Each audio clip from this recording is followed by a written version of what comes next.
Campagne qui, pendant 15 jours de campagne officielle et plusieurs mois de campagne tout court, se sont déplacés à travers la France et de cette mosaïque vont surgir les visages des deux finalistes. Dans quelques secondes, il est 20h. Voici notre estimation du résultat du premier tour de l'élection présidentielle.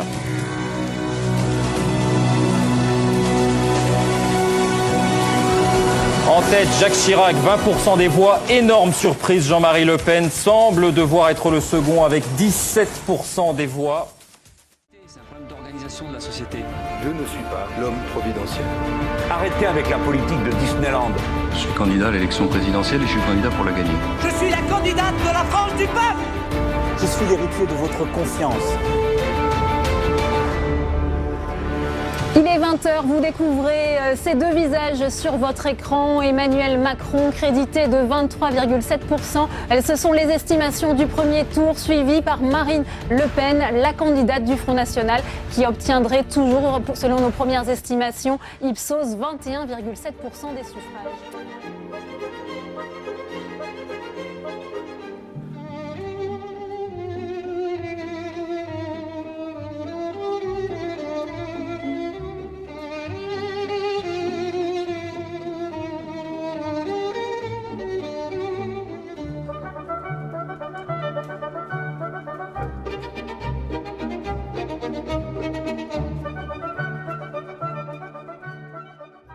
Marine Le Pen a reçu la haine en héritage et c'est certain que la France que moi je choisis n'est pas la sienne.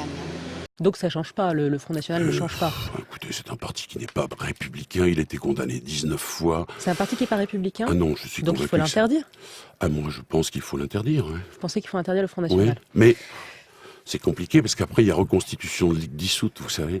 Léa Salamé, vous reprenez la main. Si le Front National arrive au pouvoir, il appliquera son programme, c'est-à-dire qu'il raccompagnera à la frontière 4 millions de Français musulmans.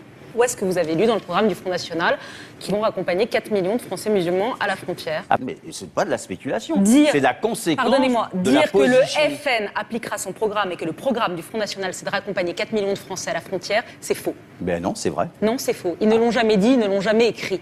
Mais est-ce que vous continuez à assumer vos propos? Voter Front National, c'est voter Daesh, propos tenus dans le cadre des régionales? J'ai tenu ces propos dans le cadre d'une tribune, après avoir lu et avoir relu aujourd'hui encore les déclarations des tenants de ce parti d'extrême. Quand on dit aujourd'hui les attentats ont dynamisé notre campagne, ou bien quand on dit aujourd'hui, maintenant, pour être français, il y a certains musulmans qui devront changer de comportement et autres, quand on tient des propos comme ça, on est un parti révisionniste, on est un parti raciste, on est un parti xénophobe, même si on s'en défend.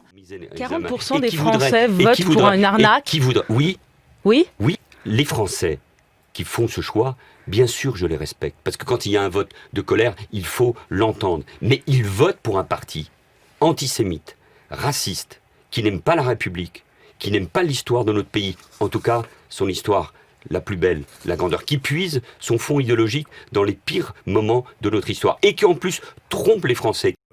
J'ai suivi pendant ces 40 années l'action de Jacques Chirac et un point sur lequel il a été toujours totalement intransigeant, c'est la barrière qu'il a posée avec l'idéologie de l'extrême droite. Il avait en exécration le racisme et l'antisémitisme. Tout le monde se souvient de son fameux discours de juillet 1995 sur la rafle du Veldiv. Et ça, c'était une de ses convictions profondes. Et donc, ça créait entre lui et le Front National une espèce d'incompatibilité, si je puis dire.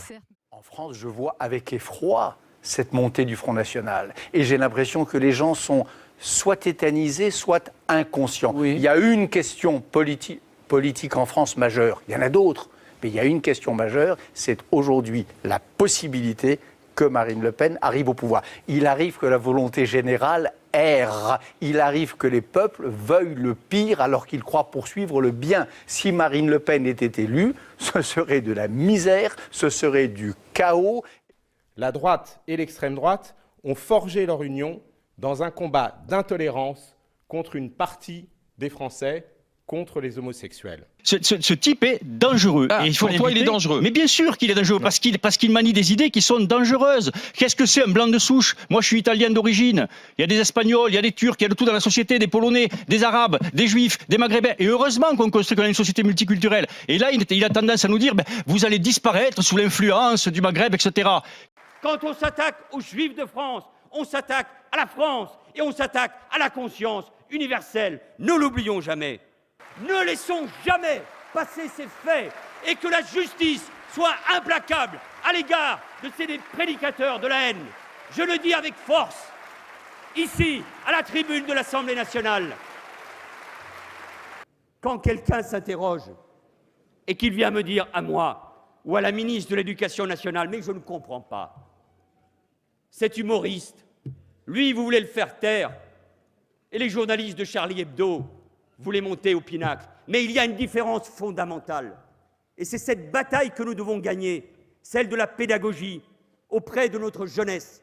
Il y a une différence fondamentale entre la liberté d'impertinence. Le blasphème n'est pas dans notre droit, il ne le sera jamais.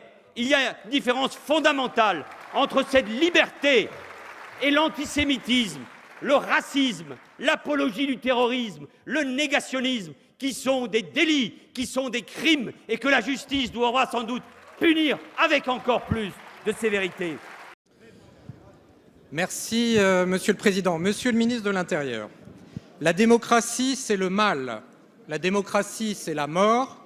La démocratie, c'est le mensonge. Voilà la profession de foi de l'officine catholique intégriste Civitas. C'est donc avec stupeur que j'ai découvert que Civitas venait d'obtenir son agrément pour devenir un parti politique. D'ailleurs, par une terrible coïncidence, cette décision a été publiée au journal officiel le jour de l'horrible attentat islamiste contre des homosexuels à Orlando. Dois-je en effet rappeler que Civitas a organisé des manifestations contre, je cite, l'homophobie, au cri de non au PD, la famille c'est sacré.